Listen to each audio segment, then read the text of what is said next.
Welcome to Mixed Combat Radio. This is Matthew J. Hunter here with Santiago. Here to talk about a lot of topics today. This is probably going to be maybe a little bit of a longer show.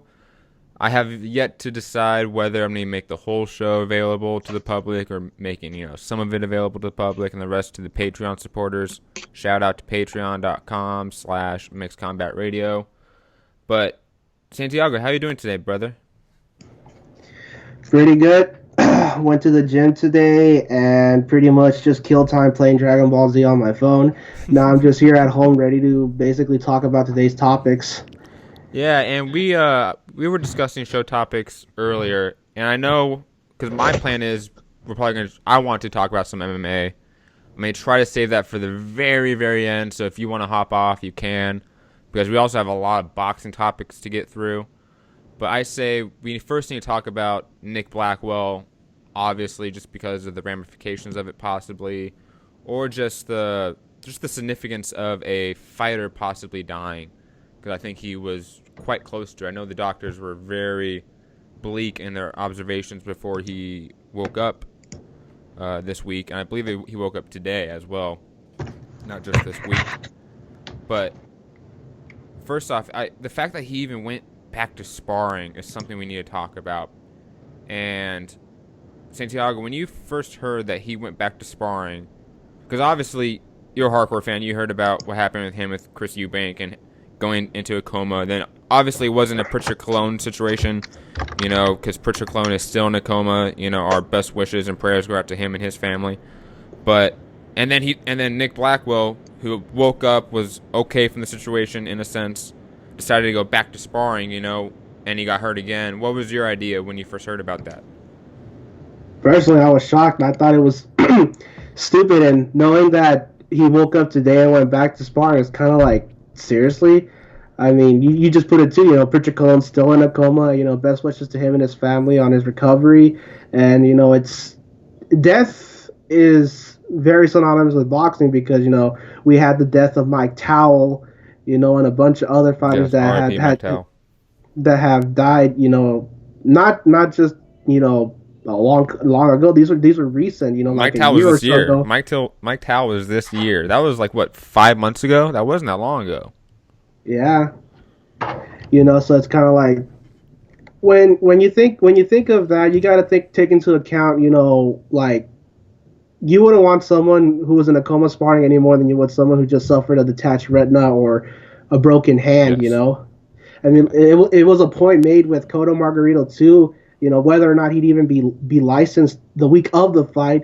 Linares was forced to take a hiatus as a result of breaking his right hand, which forced him to vacate the title. And then you have a guy like Charlie Goldman,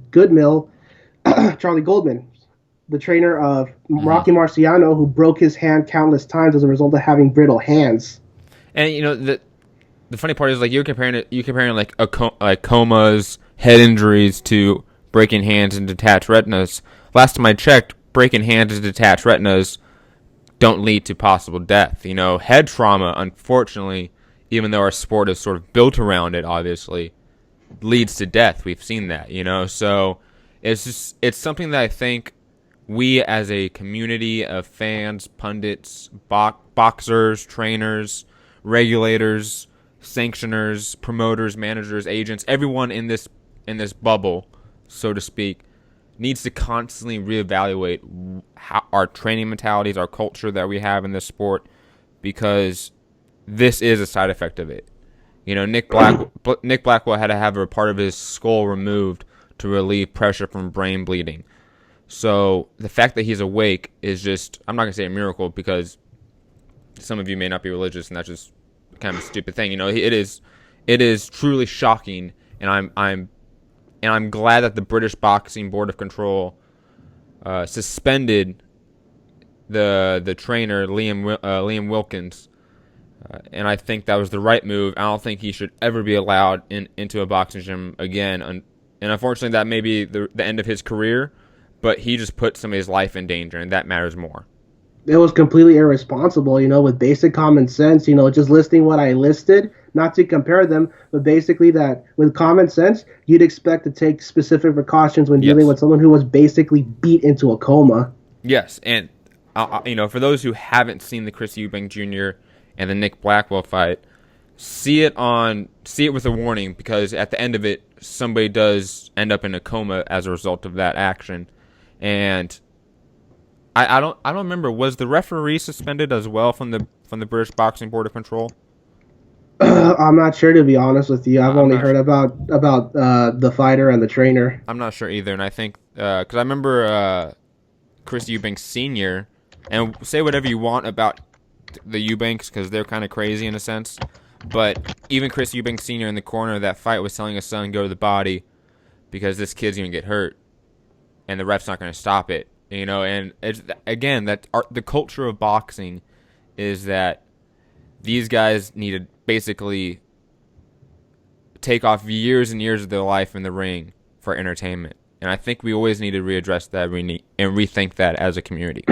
Not just that, but we also need to educate ourselves as True. people who are passionate about the sport. I have for a time trained people, and the one thing I have always constantly made an emphasis on is telling them you need to put your defense first. You can't just let yourself take punches unnecessarily, because that's what leads to injuries. That's what leads to you, either from getting a broken jaw to basically being beaten in the coma, like what happened with Nick Blackwell. I mean, credit to Chris Eubank Sr. for having wanted his son to avoid going in the head, because even he knew what was up. Yeah. But his son wouldn't listen, and we saw what happened as a result. And it's funny because you brought up training, and I've spent not as much time in boxing gyms as I have in MMA gyms, because I'm more of an MMA guy.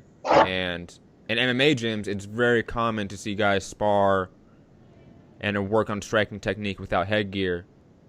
And I know it's less common in boxing because all they're doing is hitting, in a sense. Like it's not as much need without headgear, because in MMA they want to train with wrestling and jiu-jitsu, and headgear kind of prevents that in a sense. But I know it's very common in MMA to not have headgear, and I think the training that we have in combat sports needs to be reevaluated. The amount of sparring these guys do. I know some of these guys put in hundreds of rounds of sparring before fights, but I think it's really unnecessary. I know certain fighters at the highest level who have taken out sparring completely and who have still found success, because at the end of the day, sparring is a limited practice of fighting. You know what I mean? So I don't know. There's never going to be a solution to this. We're gonna always have cases like this because of the nature of the sport. That's something we have to live with and accept. But I think fighters like Nick Blackwell should be educated enough to realize when he evaded death once to not risk it again, which he did. And unfortunately, we don't have the education and the awareness within the community that Nick Blackwell would not have just assumed that he should have never boxed again. You know what I mean? Yeah, no, for sure. I mean, as I always tell some people, when it comes to them wanting to be tough, there's tough and then there's stupid. In this case, it was just pure stupidity. True. Let's talk about Robert Easter Jr. versus Luis Cruz on February 10th on Bounce TV at Huntington Center in Toledo, Ohio. And right now, Rashid Warren versus Zanat Zakhanov is the co-main event. And first off, I know it's going to be a triple header eventually. I know they're going to add another fight to that card, and I hope it's a marquee one. But do you think this is the right matchup for Robert Easter Jr. coming off a Fight of the Year contender against Richard Comey?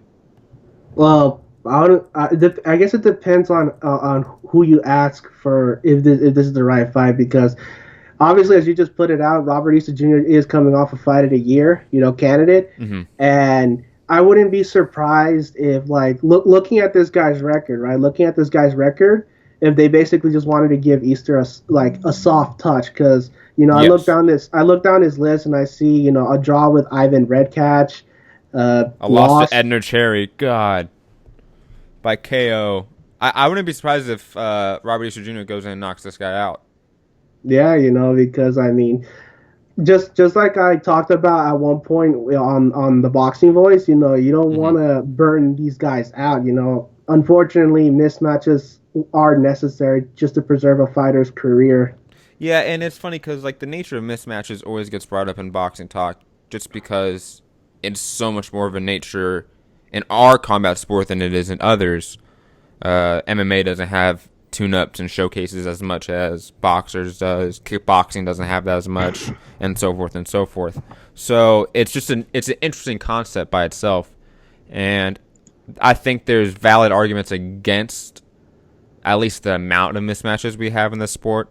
But I think very few fans would disagree that sometimes it's needed. You know, like you mentioned and alluded to, the fact that Robert Easter Jr. is coming off a Fight of the Year. That was a hard fight against a relative unknown in Richard Commey. That was a real high risk, low reward fight, in my opinion. And I think Robert Easter Jr. capitalized on it completely. I think it elevated his stock a lot. I don't think a lot of people expected that. But I think because it was a exciting back and forth brawl at times, that Robert Easter Jr. and his team are obviously saying, hey, this guy needs another payday, and he needs a couple rounds in to get acclimated, get another fight in at the beginning of the year. But I really hope that he takes another big fight coming up, because I think, just like every PBC guy, like they're just not fighting the top enough, in my opinion. And you may disagree, or some people may disagree, but I would love to see Robert Easter Jr. fight top level guys more often. No, like for sure. I mean, I'm of the same, like, as long as like what's happening with Garcia Thurman, we get him against a top level fighter next, we'll be okay with it. We don't have to like it, but we can be okay with it. Who would you want to see him in next, possibly? Because we have to admit, like, Luis Cruz has really no clear path of victory against Robert Easter Jr. So not to count him out, not to disrespect him, but that's just the nature of the game. So we gotta look forward. Who would you like to see Robert Easter Jr. face next? Honestly, right now you have Garcia, Zlatican fighting each other. Linares is in talks with Krolla for a rematch, possibly. So really, I would like to see him against another titleist, and I wouldn't mind seeing him against Terry Flanagan after this. Now, Terry Flanagan's with Frank Warren, right? I believe so. I'm not too sure about that, to be honest with you. I believe he's with Frank Warren because I believe he fights on Box Nation, not Sky. And as far as I know, Frank Warren doesn't really work with Al Heyman, right? Am I wrong with that? I can't remember another case of Frank Warren guys fighting Al Heyman guys. I know Sky guys have, like, Matchroom Sports guys have, but I don't think Frank Warren guys have. You got me, dude.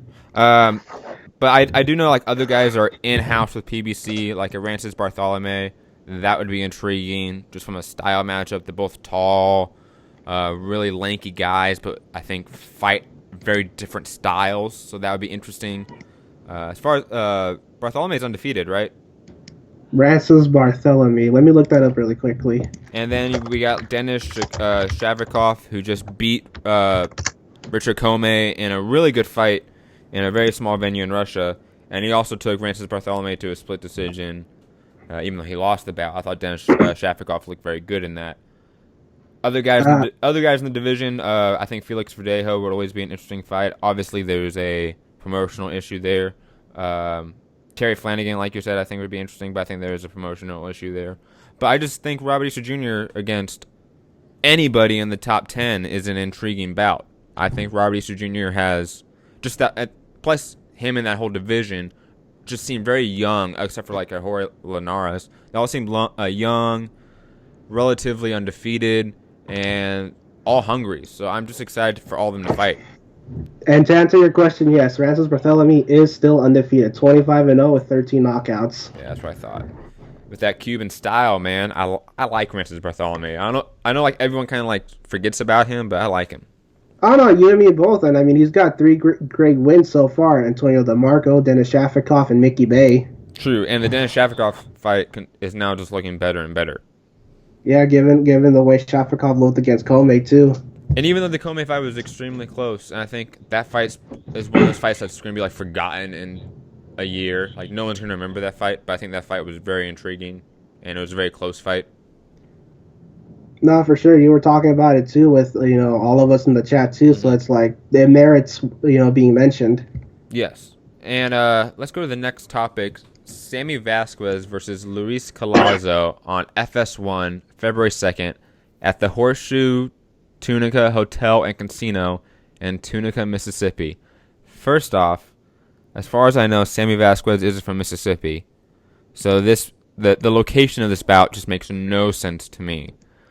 But I personally love the matchup. And I may be in the minority because it's Luis Collazo, and for some reason, a lot of hardcore fans don't like him. But I actually really like this matchup, especially for Vasquez coming off the Felix Diaz Jr. loss. What do you think?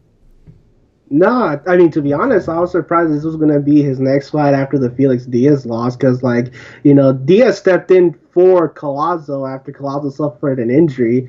That's right. I always forget that. Yeah, so it's kind of like it's a very intriguing matchup. I am curious to see how Vasquez, comes back from his first professional loss. And, Collazo, gave Thurman a scare. He's been up against guys like Amir Khan, Ortiz, Freddie Hernandez, Andre Berto, Shane Mosley. So it's like this guy is, a legit fighter. Yeah, and it's funny because I think a lot of people are still either unaware of Sammy Vasquez to some degree or have underrated him. Because I know, especially guys in the UK, because I have a UK correspondent, and we were talking about Felix Diaz Jr., and he was like, well, I really don't rate Sammy Vasquez that highly. And I was like, how can you not rate Sammy Vasquez highly? Like, the Felix Diaz Jr. win over him, I think, is a huge win in the division. And I think maybe just a part of that is exposure to some level. I don't think Sammy Vasquez is a name to even casual boxing fans, let alone just casual sports fans in general. So, I don't know. I think, and same thing with Luis Collazo. I don't think he's a big name either. So, I don't know if he's going to get a lot of respect after this win, because I think I do favor Sammy Vasquez to beat Luis Collazo. I think he's going to do it in a decision. But I think if Sammy Vasquez beats Luis Collazo, that's a big feather in his cap. I think that should be something that we talk about in 5 years' time, talking about Sammy Vasquez's career in retrospect. We're going to be bringing up the Collazo win because I think Collazo is still a barometer fight in the welterweight division. Nah, for sure. Who do you favor in that bout? Ooh, I mean, I told this to Bruce over at the party. I'm a big Sammy Vasquez fan. I've been following his career since he was on Showbox when he scored that first round knockout over Alberto Mosquera. Mm-hmm. And honestly, I would clearly favor Vasquez just out of pure love, But I am split because Collazo is a legit fighter. I wouldn't be surprised if when the fight's over, it would be a close fight. Because we don't know how much is still left in Collazo. He was able to give Keith Thurman a scare. People still bring that up too. It's like, well, look what Collazo did against Thurman. When he went to the body and in the Sean Porter fight. True, and I think a lot of people tend to overreact to that scare. I'm using air quotes for the people that obviously cannot see me because it's an audio-only podcast. But I'm using air quotes when I say scare of Luis Collazo over Keith Thurman. Because, yeah, guys get kind of roughed up to the body sometimes. Guys get hurt. But he didn't drop, and he, I think, relatively dominated that bout. So I just think, I don't know, I think people overreact to that thing. Again, because I think there's a lot of maybe PBC hate, a lot of hate against Al Heyman guys, a lot of hate against Thurman and Porter and Garcia. I could be wrong. Not that far off. Let's go to the next topic. Joseph Parker. I like Joseph Parker because, one, I think he is a exciting, athletic heavyweight. And he's been calling out a lot of top guys. And I'm going to just read some quotes right here from Joseph Parker. And I got this from BoxingScene.com. I'll take Wilder. I'll take Joshua. I'll take anyone. I know that if I prepare well, I can be the heavyweight champion of the world. But I know they're preparing well, so it's going to be a tough match. And David Higgins, his promoter, said, Parker will make a voluntary defense, and he hopes to finalize the next fight in the coming weeks. Hughie Fury, David Price, and Gerald Miller are the leading candidates to face Parker. We will fight David Haye anywhere, anytime. But that's a question for David Hay. And Higgins was telling this to Sky Sports. Certainly, if Hay has his fight and wins, and Parker wins, then we'd be happy to look at Hay next. That's up to David Hay. When the WBO ordered Parker Ruiz, it was agreed then that the next fight would be David Hay. We're puzzled, but he seems to have done a runner and gone a different direction. Maybe he was worried that Joseph would beat him. What do you have to think about those quotes? Well, I mean, kudos to Parker for wanting to put his name out there, calling out all the names that are out there in the heavyweight division. Wilder, Joshua, and even Hay. You know, Hay at one point was the one guy that we thought had a chance to beat Vladimir Klitschko. That fight was so heavily hyped. You know, I still think back to the face-off between him and Klitschko. Oh, it gave me chills. Like, and I'm not a David Hay fan. I'm not a Vladimir Klitschko fan. But like, that fight was big. It felt big at the time. Yeah, so it's kind of like, you know, I would be excited to see Parker in any of those fights. And to be honest, if Hay ends up being the one that decides not to face Parker, I'd be a little surprised. I'd be a little surprised because I view that fight as a fight that David Hay could win. Really? Do you think he could outbox him for 12 rounds, or do you think David Hay finishes him? Looking at Parker's performance against Ruiz, you know, David Hay is the more explosive fighter. That's what I would describe David Hay. And I could see that if he approaches that fight the way he approached, you know, the Derek Chisora fight, he could win that fight. Maybe go to distance, maybe knock him out in the middle rounds. But I do think it's a winnable fight for David Hay. Now, I may have my disclaimer on my opinion of David Hay. And my disclaimer is that post his comeback, he has fought literally nobody. Like, these guys aren't even top 30, 40, in my opinion, 50 heavyweights that he's fought since his comeback. So I can't rate him yet. Now, if he beats Bellew in any sort of dominating fashion or exciting fashion, I'll give him some credit and say that he is back in a sense. But until then, I will pick Parker preemptively. But let's be honest, I think that the Parker Hay fight is bigger than the Parker Wilder fight. Am I wrong? No, I could see it. I could definitely see it, and you know, I'm not against your inclination to favor Parker too, because you know, like you just basically put it out. You know, David hasn't really fought anybody noteworthy, and the people he has fought, he's beaten one round. Like, it's been just quick knockouts. Like, he hasn't shown me that he can last 12 rounds. He hasn't shown me that he is a dominant heavyweight, because I still do not believe heavyweight is his best division. I thought he was like amazing cruiserweight, and I think he jumped up way too early in weight. You know. No, for sure. Now, we have to get to Canelo and Chavez Jr. Unfortunately, because I think it is relevant news, and I will give my conspiracy theory about the whole thing. But let me read some quotes from the old man, Chavez Sr. The fight is being negotiated. They are in talks. The talks are very advanced, and that fight will be done on May 6th. They are fixed at the fight being at 165 pounds and are now discussing the money, Chavez Sr. said to ESPN Deportes. And I got all these quotes from Boxing Scene, by the way, in case anyone wanted to look these up. Everything is going well. Let's hope that by the end of the year, the fight will be finalized. That fight will break the attendance record if the fight is made in Texas. It will break my record of 70,000 people in the Alamodome. Canelo rose up with his standing in Mexico because of the indiscipline of my son Julio. But thank God he resumed his career with seriousness and discipline, and he proved that he is fit for anyone. Now, I think there's obviously a lot in those quotes that we need to get to. I'm going to dissect them and separate them, because I believe that last quote is sort of unrelated to everything else being talked about. But I think we're like DEFCON 1 when it comes to this fight possibly being announced, and that's terrifying. And I just wanted to get your immediate reaction to these quotes and whether you believe that this fight has legitimate possibility of happening. No, trust me. I mean, When Canelo made the fight with Khan, I was thinking, I couldn't believe it. You know, when he fought Liam Smith on pay per view, I couldn't believe it. And to be honest, this to me, I would really consider, vintage Canelo at this point. If the fight gets made, just being frank with you, because you know Chavez Jr. at the end of the day still carries his father's name, and that I'm sure Canelo and his team are looking at specifically if they beat him. Now, do you think that? Do you think that? First off, do you think that this fight beats the attendance record in Texas of Chavez Sr.?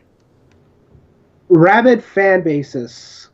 Yes, I truly believe that just on Really? the Wow. rabid fan bases alone will help sell this fight. You've got Canelo's fan base, basically just looking at that quote, Canelo rose up with a standing in Mexico because of what happened to Chavez Jr. People are going to be there for the legend, Chavez Sr., Chavez Jr., whoever's still on the freaking Chavez Jr. bandwagon.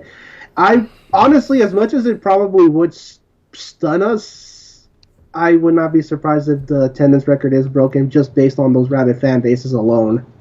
Wow. Okay, now here's for my conspiracy theory. Because I think I've told you this, that my interactions with Golden Boy Promotions officials, my interactions with Canelo Alvarez and his team at media events without Oscar De La Hoya there has seemed to be a rift in Canelo and Oscar and Canelo's personal team and the promotional team around Oscar trying to promote Canelo. And I don't know the necessary ramifications that has on this particular fight, but I believe the Chavez Jr. versus Canelo talks are based off of possibly two different scenarios. One, that this fight is legitimate, that this fight will happen, and that is due to Oscar, not Canelo, Oscar, believing that Chavez Jr. is an easy, big money fight that Canelo can get right before Triple G in September. And the possibility of losing in September makes Oscar want to maximize the monetary potential of Canelo before that loss to Triple G potentially. Because I do believe Oscar not necessarily questions Canelo, but is worried about that matchup. It is blatant in what they have done. Now, if the fight doesn't happen, if Chavez Jr. and Canelo doesn't happen, it was a ruse by Canelo and Oscar teaming up and finally agreeing, and that the HBO now mandating that Billy Joe Saunders fight Canelo, that's the actual next fight in May. That Canelo's moving up, fighting a middleweight champion, getting a belt, and then unifying with Triple G in September, because everyone in Canelo's team actually believes in Canelo moving up. Because if Canelo really wants to move up and beat Triple G and run the middleweight division, the right move is obviously Billy Joe Saunders and not Chavez Jr. Now, I have no idea what they decide, because it's Oscar. And I think Oscar, at the end of the day, is one of the most unpredictable people in the sport. I think everyone else is predictable. Bob Arum, Eddie Hearn, Al Heyman, all those guys, predictable. Oscar, I have no idea what the fuck that guy is doing, because he has a track record of doing odd things that go against what the real fans of the boxing want. And the real fans of boxing do not want Chavez Jr., they want Billy Joe Saunders. And that's my conspiracy theories about the whole thing.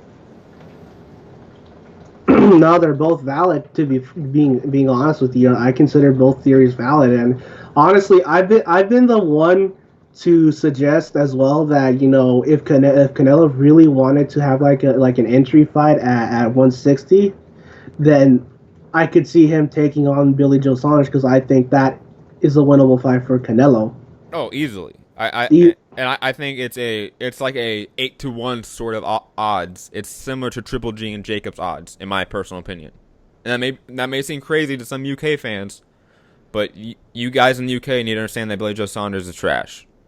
Not trash, but He is a very limited boxer. Yeah, and I mean, the thing about it too is like, it makes more sense to take the Billy Joe Saunders fight, like you pointed out too.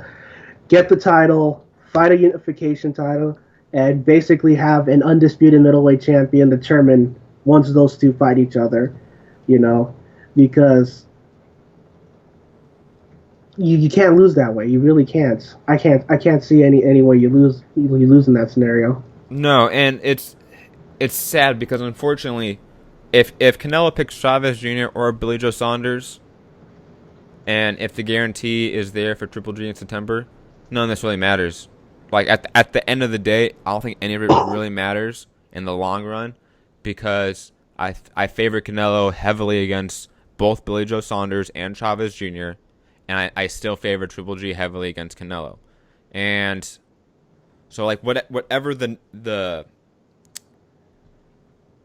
intermediate step is for these men, with Triple G obviously being Jacobs because that's confirmed, and whoever Canelo faces, I don't think it really matters because I think we know where the paths are leading, and I think at the end of the day we all sort of know how that outcome's going to be.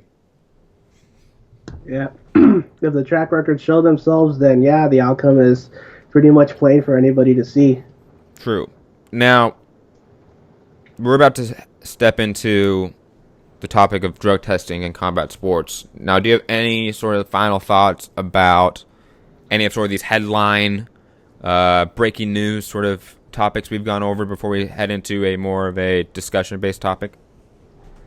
Uh, you know, there's nothing much to say that we haven't already said. The Chavez Jr. fight with Canelo would always be a money fight. Mm-hmm. Bottom line. So there's nothing more to say aside from that. True. So let's move on.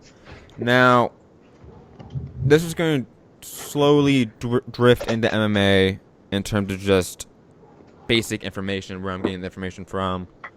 But like we've talked behind the scenes, I believe there is direct correlation with this information that applies to not only MMA but all combat sports, because all combat sports have very similar drug testing procedures. They use the same organizations. Floyd Mayweather famously used USADA for most of his drug testing, and the UFC now has USADA as their main drug testing quote-unquote third-party group.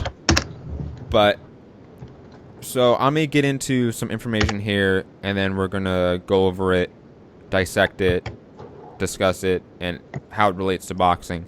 But Ian Kidd from Bloody Elbow, who's released just some great pieces on it, and this is sort of direct quotes from him in his article. 7-keto DHEA, which is a drug that's on the ban list, shouldn't even carry a 2-year suspension, and these are Ian Kidd's writings here. It is grouped as a, quote, anabolic agent despite not having any intrinsic anabolic efforts, as WADA admitted to the UK's Advisory Council on the misuse of drugs. It is banned because it's a metabolite of DHEA, which does have anabolic properties. It's classified as an anabolic agent and as a result carries a 2-year penalty instead of a 1-year penalty. For this reason, despite not being an anabolic agent and despite substances with similar effects only carrying a 1-year suspension, technically 7-keto DHEA shouldn't carry any suspension because it doesn't meet 2 out of the 3 criteria set by WADA for a banned substance. The criteria are, and I think this is the part that we're really going to delve into for boxing: potential to enhance sports performance, actual or potential health risk to an athlete, violates the spirit of the sport. 7-keto DHEA has no potential to enhance performance in sports. It in no way makes someone stronger, faster, quicker to react, or in any way gives an advantage over an opponent. It's useful for losing slightly more fat than you would otherwise while dieting, and there are unevidenced claims that it can help reduce stress via its action as cortisol. 7-keto DHEA is an improved dietary substance which has been used and sold for around 2 decades. with no reports of health risk that I can find in that time. As 7-keto DHEA doesn't meet either of these standards, it should not be banned by WADA. Now, what am I droning on about? And I think 7-keto DHEA is similar to like melatonin, which we've seen now spot up with guys like Alexander Povetkin. And just the fact that we have a ban list and we go on such a witch hunt as a boxing community, whether it's the fans, whether it's pundits, about particular guys popping for things, and I'm saying this, potential violations. And people are forgetting the word potential here, because a lot of these things that are popped are allegations and potential tests that are positive. There is a due process here that we seem to have ignored. But stuff like melatonin, which has no traces of anabolic agents, which has never been linked to performance enhancement in any way, which has no risk for a person's health, either the person taking it or the person fighting against a person taking it. So how does that, in essence, violates the spirit of the sport? Because once you break those two down and you say a substance doesn't qualify for two of those, then there's no way it violates the spirit of the sport, in my opinion. So we have, as a community, got so hung up on substances when we never think about the why. Because I think the question why is always the most important question instead of what, how, and when. Why is the most important question. And we as a community are not asking the why. Thoughts on some of these quotes? I think the 3 criteria for WADA for a banned substance, I think that matters a lot, and just the lack of actual attention to those criteria. You know, what do you have to say about this, Santiago? No, I'd agree with you. I mean, I'm a victim of being one of those people who basically just kind of goes off and be like, oh, he tested dirty and that's it, you know? Yes.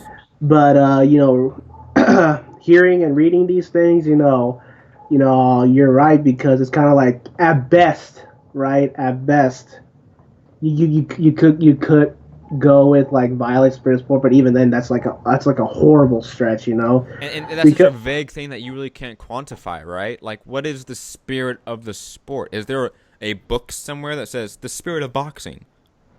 You know. Yeah, it's a very broad term, really, at the end of the day.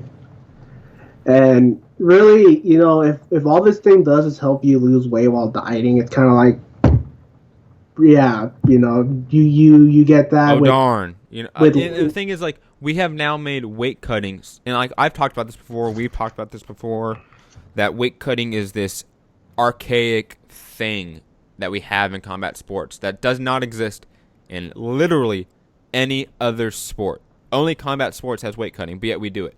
Now, again, we have glorified the fact that guys can cut certain amounts of weight. Like, how many times do people talk about Canelo being like 180 plus pounds and blah blah blah blah blah? Why is that even happening? Like, why are we celebrating this and talking about it? Like, we should get to a point in this sport, and we should reform the sport to where that our archaic nature of weight cutting is no longer a thing. And then, if that happens, we don't need to test for diuretics, because there's no need to weight cut. You get what I'm saying? Like, we would eliminate all these so-called banned substance positive tests and etc. Like, I've been doing a lot of research on this, and I know that a lot of these tests are for diuretics, and I'm just like, well, again, that's because of weight cutting. That has nothing to do with actual performance in the ring. In fact, weight cutting decreases people's performance, in my opinion, and that's actual medical science to back that up, because making your body lose weight is really hard on your kidneys. You can get kidney failure from that. Yeah, no, I was actually one of the people that talked about that on the Boxing Voice as well, where I was basically saying that, what's the point in trying to hold an advantage by being the bigger guy when you're already draining your body of said advantage, I mean, I've always been saying that Canelo has long outgrown 154 pounds and needs to be fighting at 160 pounds before he shortens his own career. And not even his career, his life, because that's the thing we have to, because the second criteria is actual or potential health risk to an athlete. isn't weight cutting an actual potential health risk to an athlete? And doesn't weight cutting violate the spirit of the sport? No, I mean, look what You know happened. what I mean? Like, we can use the same criteria right here that bans harmless drugs that are completely legal in the United States and other countries that, me and you can go to the doctor and get a prescription for. Or me and you can go to Walgreens or CVS and get over the counter. But we use these criteria to ban substances, but we can't use these same criteria to ban stuff like weight cutting? Yeah, no, it's a valid argument because it's a dangerous thing. I mean, just last week, who was it that passed out in his home as a result of trying to make Antonio one? Orozco, Yeah, he light passed welterweight. out Yep. trying to make 140 pounds. And it's kind of like if that doesn't make it clear, how dangerous it is trying to make a weight that is not unhealthy for you. I don't know what does. And now I'm going to read a excerpt from the UFC's anti-doping policy. And I would assume that a lot of boxing contracts have this when they lease out USADA or VADA. I think a lot of them usually have these sort of clauses in them. That's just what we find, is that these contracts are very similar. But in the UFC's anti-doping policy, it states, WADA's determination of the prohibited substances and prohibited methods that will be included on the prohibited list, the classification of substances into categories on the prohibited list, and the classification of a substance as prohibited at all times or in competition only, is final and shall not be subject to challenge by an athlete or other person based on an argument that the substance or method was not a masking agent or did not have the potential to enhance performance, represent a health risk, or violate the spirit of the sport. So we have literally in contracts in the UFC, and I bet if I did some investigative work into boxing contracts with like VADA, like the WBC's whole VADA mandate, I bet there's a clause just like this in it that prohibits the fighters basically questioning and asking that important question of why to these sanctioning and organizational bodies. That why are these things prohibited? Why can we not take these substances? Why are you punishing us with years off of our career monetarily and reputationally? Because you can probably make an argument for slander in some cases, how vitriolic it gets for some fighters who've fought for things, who then get vindicated, but it's still on their record in a sense, right? So why are these organizations like WADA, USADA, and VADA, and the sanctioning bodies that allow these organizations to test their fighters, not allowing people to question their tactics, their procedures and such?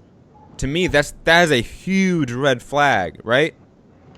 Yeah, for sure. And I may briefly talk about unions right now, I know you're not as versed as this on Santiago, and I know you may not have a lot to say, but always, man, just bounce off ideas. I still value your opinion on such. But if we had a union, if fighters had a union, this would never be an issue. No, I believe that wholeheartedly.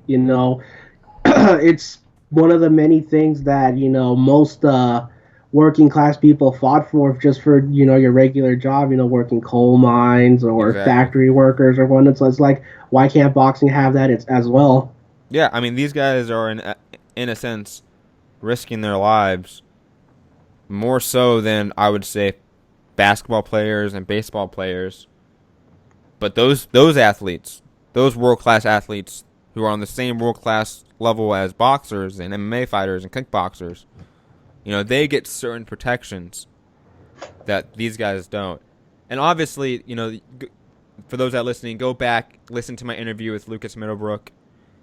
That would really educate you guys on the steps that unionization will take and just the uphill battle that is, but the necessary battle that will be, and that in our lifetime, I hope that boxers and MMA fighters achieve, because similar to cases like Patrick Clone and Nick Blackwell, and even in a sense Alexander Povetkin, and we're going to really, I think, talk about him specifically.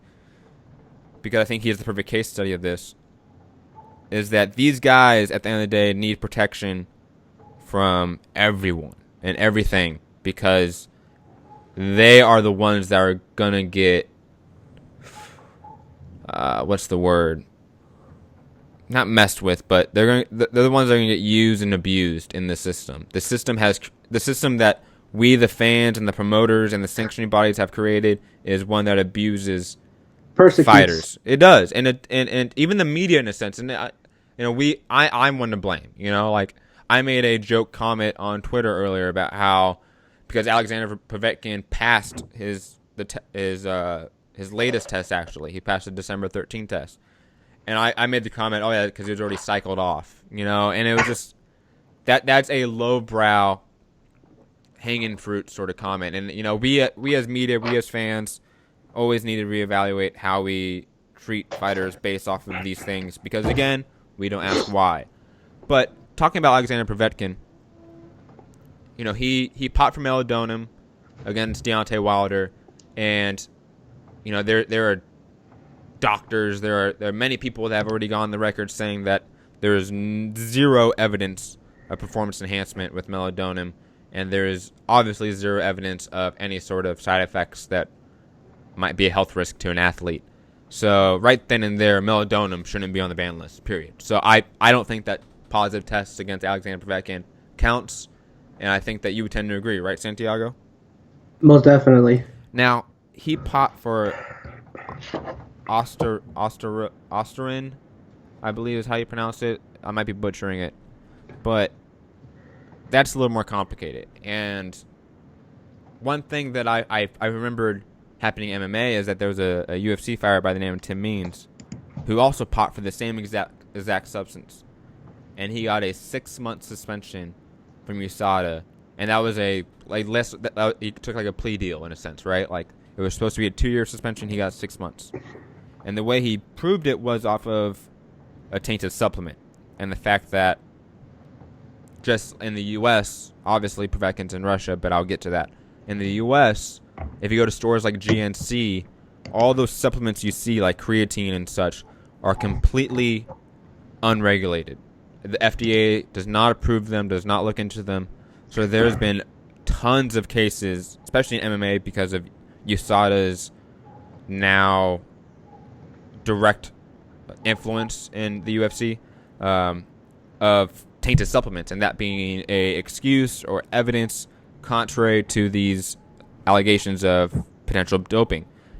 And the more and more I look into the nature of supplements, and obviously Russia's lack of regulations when it comes to industries such as that, why are we assuming that Povetkin and his team have they have claimed that they don't know how this got in the system, and the test results were very, very low, barely passing the threshold in terms of what it would be a popped and positive test and what would be a negative test. He barely passed that threshold.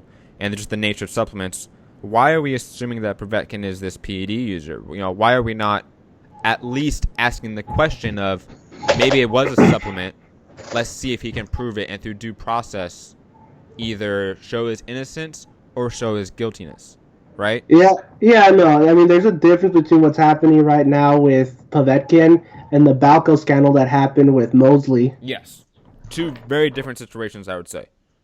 Definitely. I mean, because you had Mosley basically, tell people, and, it was a thing in the 24/7 Mayweather Mosley, where it was basically, Mosley's been known to use these. That's why the testing's perfect and everything. So, you knew with him at least. Yes.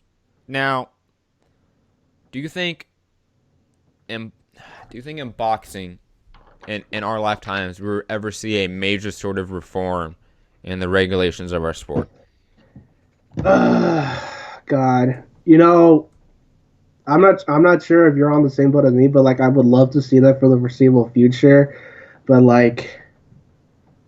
given the way things are, just with testing alone, I mean, you got me, because I remember reading a case once where a guy who was a Olympic bobsledder, right, Hmm. was popped for taking something, and that was basically just trying to prevent baldness. But he got, removed from the rankings. Yeah, and it's funny because it's not even like a boxing issue or a combat sports issue. Like PED testing and just the inaccuracies of it or the misinformation of it is not only widespread, but it's rampant. It is in all sports. It is just in the NBA, NFL, baseball, bobsledding, hockey, soccer. There are issues with PED testing. There are issues with the regulations of it, and I think that's just. I'm not gonna say it's something that's always gonna happen, because I don't believe in like always or never. Like that doesn't. Those two words don't exist in a sense, you know.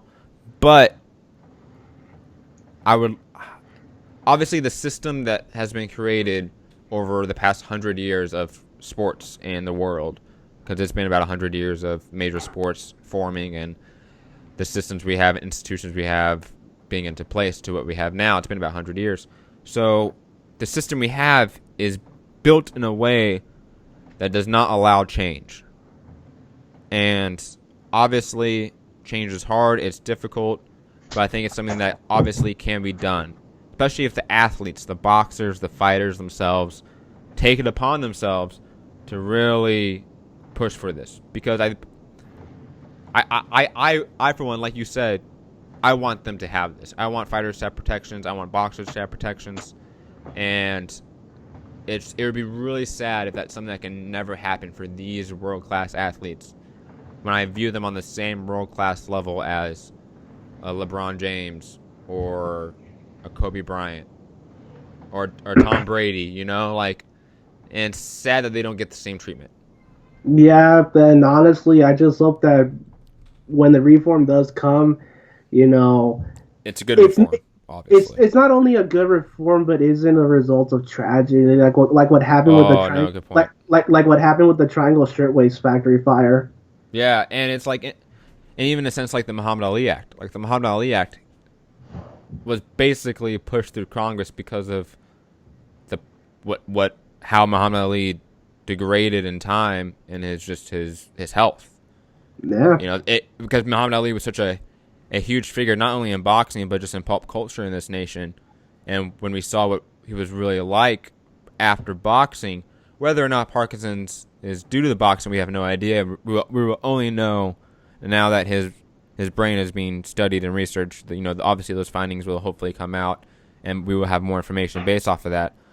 But the Muhammad Ali Act, which we know within the boxing community gets called ineffective all the time, but even that was only spurred on because of what happened to Muhammad Ali, who was the biggest figure, maybe not only in sports, but in almost American pop culture. He is one of those massive figures that everyone around the world knows.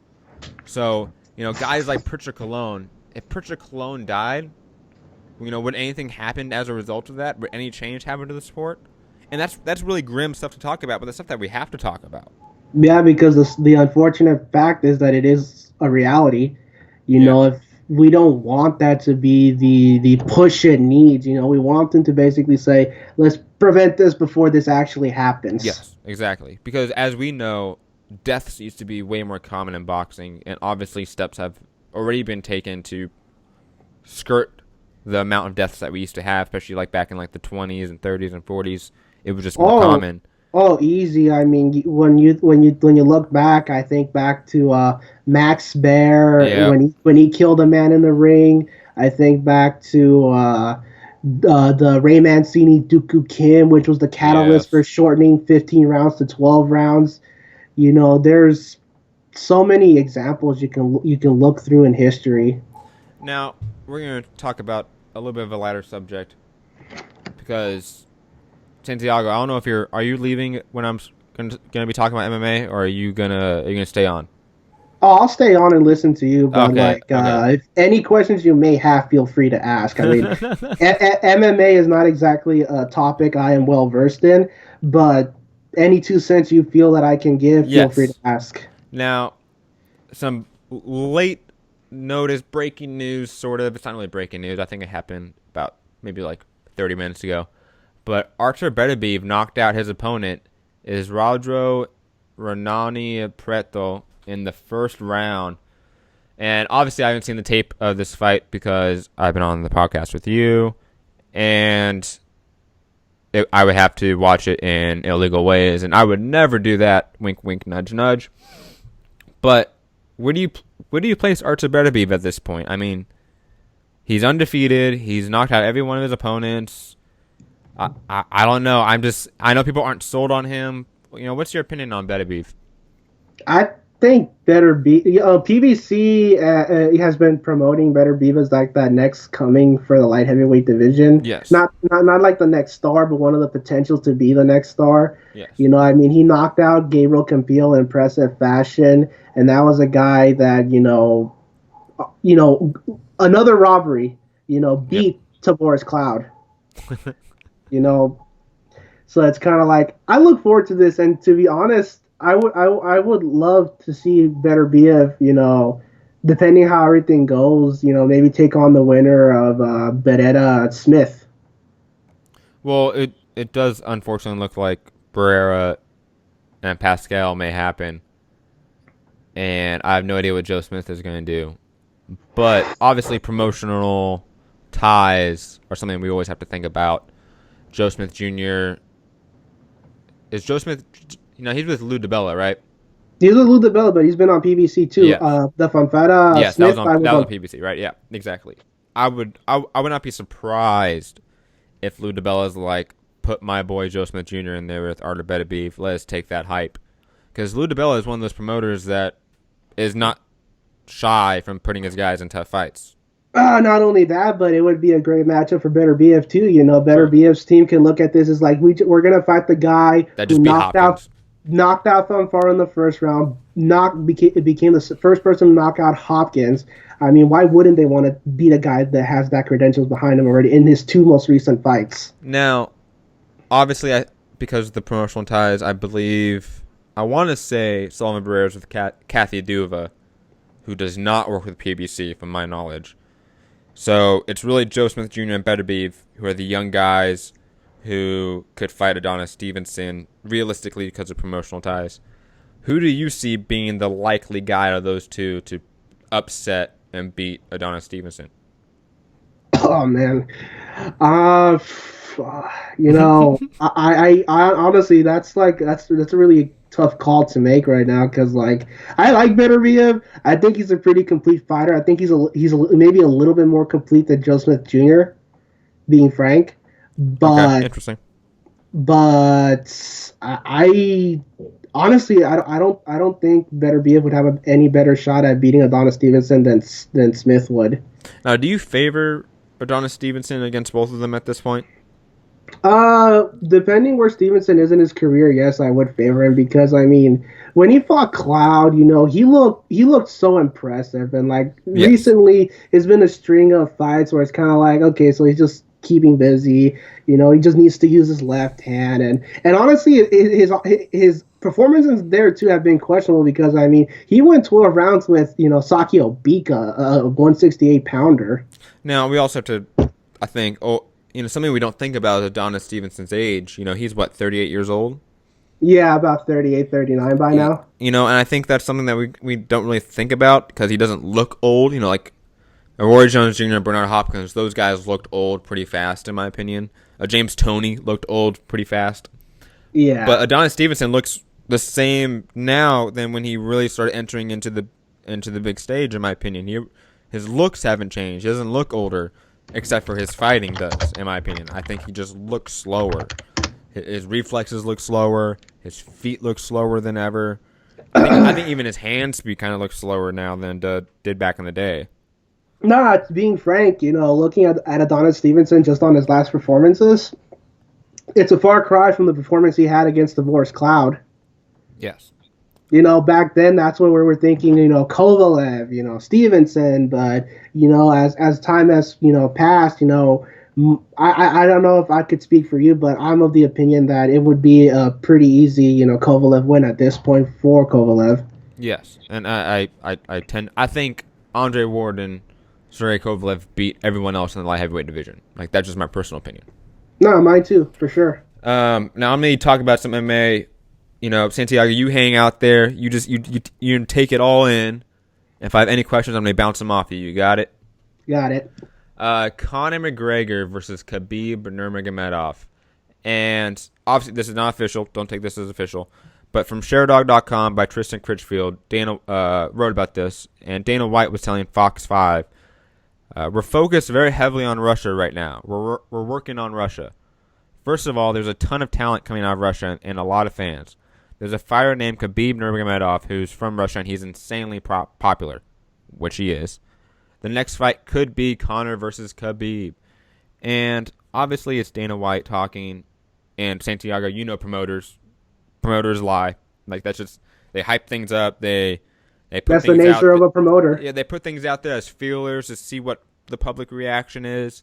And obviously there's been a lot of debate and sort of just firestorm happening within the MMA community and forums about what's going to happen with McGregor and what's going to happen at lightweight and featherweight. And with Max Holloway, the interim champion, who is like the interim champion, featherweight, recently has a ankle injury due to his fight with Anthony Pettis, which he looked great in. And so he's off the table. So now we have Jose Aldo, Nate Diaz, Tony Ferguson, and Khabib Nurmagomedov all in the running for the money fight, which is Conor McGregor. And it's interesting because, Santiago, I'm going to ask you your opinion about this in a second. But we have sort of the guy that just got knocked, not just got knocked out, he obviously beat Frankie Edgar, but Jose Aldo, who lost in 13 seconds. You know, Jose Aldo, the most dominant featherweight champion of all time, lost in 13 seconds to knockout by Conor McGregor. And he wants to fight, and I just view him as the least likely candidate based off the 13 seconds, based off of Conor McGregor seemingly not being motivated by that bout for that reason. You know, and you as the fans listening may have different opinions about that, but that's just the basic facts from my understanding of it. Now, Nate Diaz, I think, presents the biggest money fight, purely based off of the first two bouts they had, the trilogy fight, the war of words they can have, and Santiago, as you know, money fights rule. So that fight to me seems like maybe the most likely. I don't know. And then we got Khabib Nurmagomedov and Tony Ferguson, the two guys who are the least known, but in my opinion, have the biggest quote unquote resume to fight McGregor at this point. And unfortunately, based off of Khabib's potential to be a huge risk for McGregor style wise, I don't see Khabib happening. And Tony Ferguson hasn't sold the fight well, so that's not happening. So I think that's the only option left is really Nate Diaz. And that's my theory about what's really going to happen with all this chaos that's been happening in these two divisions, is that McGregor is going to end up fighting Nate Diaz, and I think Khabib Nurmagomedov is going to fight Tony Ferguson, and I think Jose Aldo is going to be screwed again, unfortunately. Now, Santiago, based off just the basic information of who the guys are, what the nature is, you know, what's the money fight, sort of what the history is and the context of it, you know, out of Khabib Nurmagomedov, Jose Aldo, Nate Diaz, and Tony Ferguson, who do you see getting the money fight in Conor McGregor? Well, honestly, just from what I was able to garner from the promotional and the coverage that the first two McGregor-Diaz fights had, you know, it makes sense that they would want to at least make the third fight, because when has a trilogy not sold, you know? True. And I just think that, like anything, and this kind of sort of is related to, unfortunately, the Chavez Jr. and Canelo fight, the money fights usually get the higher priority in prize fighting. Because at the end of the day, this is prize fighting. You fight for the biggest prize. And Nate Diaz is the bigger prize out of the bunch, just like Chavez Jr. is the bigger prize out of the bunch, so to speak. You know, you get what I'm saying? No, most definitely. I mean, money is what people basically roll on when it comes to trying to make the most bang for your buck at the end of the day, you know? Yes. Now, we have the return of Ronda Rousey coming up next week against Amanda Nunes. And I'm an admitted Amanda Nunes fan. So all you Ronda Rousey fans, get the fuck out of this show. I'm just kidding. I don't care. You guys can keep listening and support on Patreon. But I think Amanda Nunes is going to knock her out. And even if she doesn't, even if Ronda Rousey wins. Now, I don't know how much you follow Rousey or just basic news about the MMA and Rousey in a sense in the sport. But the feeling around the proverbial water cooler amongst MMA journalists is that if Ronda Rousey loses this fight, she's retiring, she's done. The biggest female combat sports star, because that's what she is, will leave the sport, and wherever she goes from there is pure speculation. But I think the idea that that she might retire off of a loss in this comeback fight, I think is very accurate. I think it has substantive evidence supporting that sort of idea. And I want to get your take on if the biggest female star that's ever been in combat sports leaves the UFC, retires from MMA, will that have a negative effect on women's MMA in your mind in the next and the fallout of that?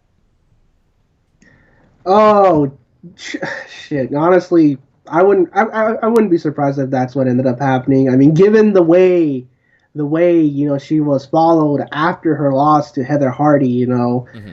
and what she admitted to, going on with her since the loss, suicidal thoughts and all that crap, and man, Rousey became, her own person within sports, beat out Mayweather for that. I think it was Fighter of the Year, not Fighter of the Year. What was it again? No, it was Fighter of the Year. Right, Fighter of the Year award. She Yeah. had one of the greatest lines towards Mayweather, given the whole domestic thing. What's it like being beat by a woman? Yeah, that was pretty bad. I mean, she was the woman that we felt could transcend, MMA and sports. And I think she did. I'm not saying, not to cut you off, but I think she did transcend it. Soccer moms know Ronda Rousey. Soccer moms don't necessarily know Floyd Mayweather. Her fan base reaches a different demographic than Conor McGregor. You know what I mean? No, altogether. I mean, she is what you want your daughter. You want your daughter to look up to, what you want her to want to aspire to, be as. I mean, she's a role model. She's the bar for most women, especially those that want to compete, in mixed martial arts. Now, I believe you made a mistake earlier by saying that she got beat by Heather Hardy instead of Holly Holm. Yeah. I'm sorry. Don't worry about it. That's a common slip, mainly because the H's and just because you're more of a boxing guy. But it's funny because we've seen obviously the beginning of a big push. I wouldn't say it's a big push yet, but the beginning of a big push for women's boxing again. Because we saw that with Layla Ali and the whole Ali Frazier thing. Because Frazier's daughter also boxed, and it was just that got hyped in the 90s, and then it died off big time. And now we're seeing girls like Katie Taylor, who I think is phenomenal, and Clarissa Shields enter the pro ranks and have been on big cards. And I think that's something to take note of. And I wanted to get your opinion on women's boxing and the potential of it. Oh, dude, I am a big supporter of women's boxing and women's sports in general. The first person I ever trained was a woman. It was my best friend, and it breaks my heart when I look back at all the fights that happened in the 90s and the 80s with women. And it's like they didn't get covered the way they should have. They were fights. They were great fights that we missed out on. I am so grateful to have in my archive, Christy Martin versus Deirdre Gogarty. Considered one of the best fights, of the 90s. And it was on the undercard of a Mike Tyson card. Yes. So it was kind of like...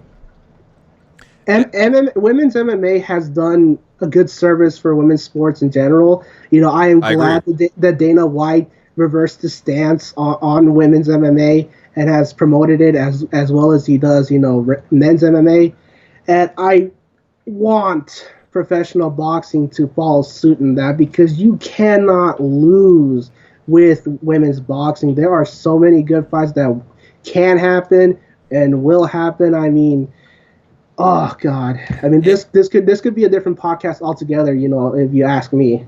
no, it's true, and I tend to agree with it, and the sentiment that this could be an entirely different show topic, just women's boxing and effects of women's MMA on it and everything. That is a huge topic in itself, and it's funny because I do think that women like Clarissa Shields and Katie Taylor would not have gotten the exposure they had in the past year if it wasn't for Ronda Rousey sort of breaking that pseudo glass ceiling for women in combat sports and showing that women can sell and be a million plus pay-per-view buy star. The fact that a woman did that, and think about the amount of boxers, male boxers, that have broken a million pay-per-view buys at least once. It's a short list. And the fact that now Ronda Rousey has, hammered her name into the history books of megastars in combat sports, you can't help but see that had ramifications for women like Clarissa Shields and Katie Taylor, who are both, in my opinion, phenomenal boxers. Nah, for sure, for sure. I mean, I followed Carissa Shields' career from the 2012 Yep. Olympics all the way to 2016. I was the one who posted on my Facebook the first American Olympic gold medalist we've had since Andre Ward. Yes. And it's funny because, I hear always so many people on like either the Boxing Voice chats or boxing forums always talk about how like, Andre Ward only gets the love because he was the last, gold medalist from America. And I'm like, what about Clarissa Shields? Like she's already in a sense has an uphill battle. And I think Katie Taylor to a degree doesn't have as much of an uphill battle because I feel like Eddie Hearn has really supported her. Oh, and she's a star in She Ireland. is. She has Ireland's support hands down. I mean, you saw articles written about how much Ireland loves Katie Taylor. And it's funny because she's been shown on Showtime television before the Anthony Joshua Eric Molina fight. Remember we were talking about that? And Yes, Clarissa Shields, who fought on the undercard of the Andre Ward fight, I don't think got airtime. I mean, I may be wrong about that. They got a highlight at best because Yes. I saw the pay-per-view. It broke my heart. Like seeing that it wasn't gonna be shown, I was pissed off. I was so happy when I saw that Katie Taylor's fight was gonna be shown, even if it was a rebroadcast. I was happy that Showtime Yes. that it was being aired. I lost my shit. I was like, dude, I was telling my friend who was going with me to the fight, dude, you gotta watch this fight. This chick is legit. She's a gold medalist. Yeah, and I think in a sense, like obviously Katie Taylor and Clarissa Shields are completely different styles and what they've done in their pro career. And obviously Clarissa Shields only had one pro fight, and she looked very not nervous, but she looked anxious. She looked like she wanted to go out there and perform and put on a show.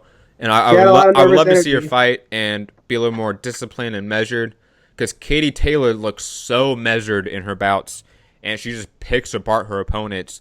It's truly a thing of beauty.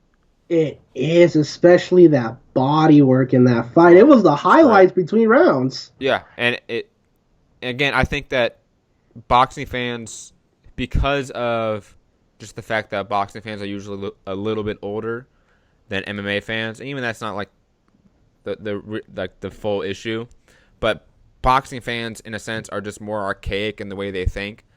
Unfortunately, I think the broader community in boxing has not really accepted women's boxing yet, like the broader community has in MMA. But I do think it will happen soon. I think that it will definitely happen in our lifetime. I think it's definitely going to happen within the next decade, that we're going to get major women's boxing on major platforms with major exposure.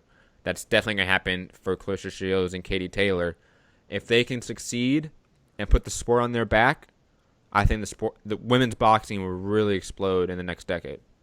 Hey, and Showtime's trying to take the first step too. They're gonna show Amanda Yeah. Serrano's next fight on their extreme section. It may just be the extreme But that's section, something. but that's something to actually look forward to for women's boxing. I'm excited for that. I plan on recording that on my DVR, man.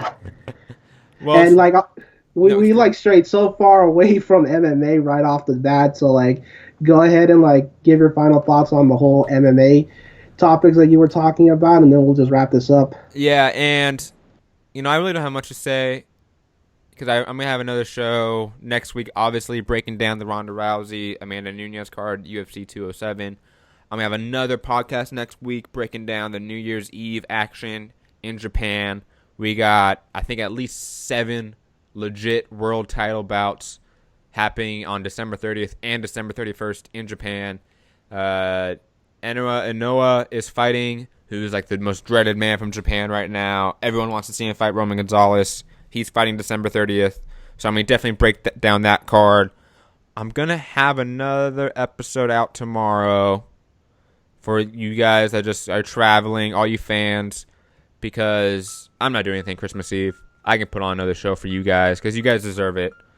That might be a Patreon-only one, though, because you guys on Patreon are the most loyal. Santiago, any final thoughts, brother?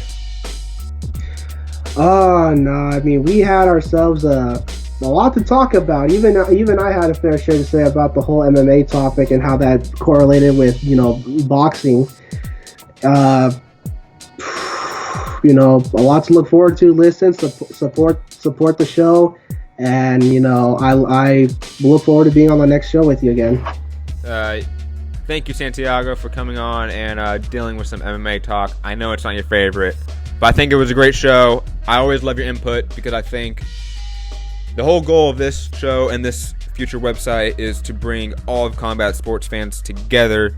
I think we all have a common goal. We all have commonalities and similarities in what we love about these sports. And it is a late 7:47 p.m. Pacific Standard Time here. It's been a fun show. Santiago, you have a great one, brother. You have a good night yourself, brother.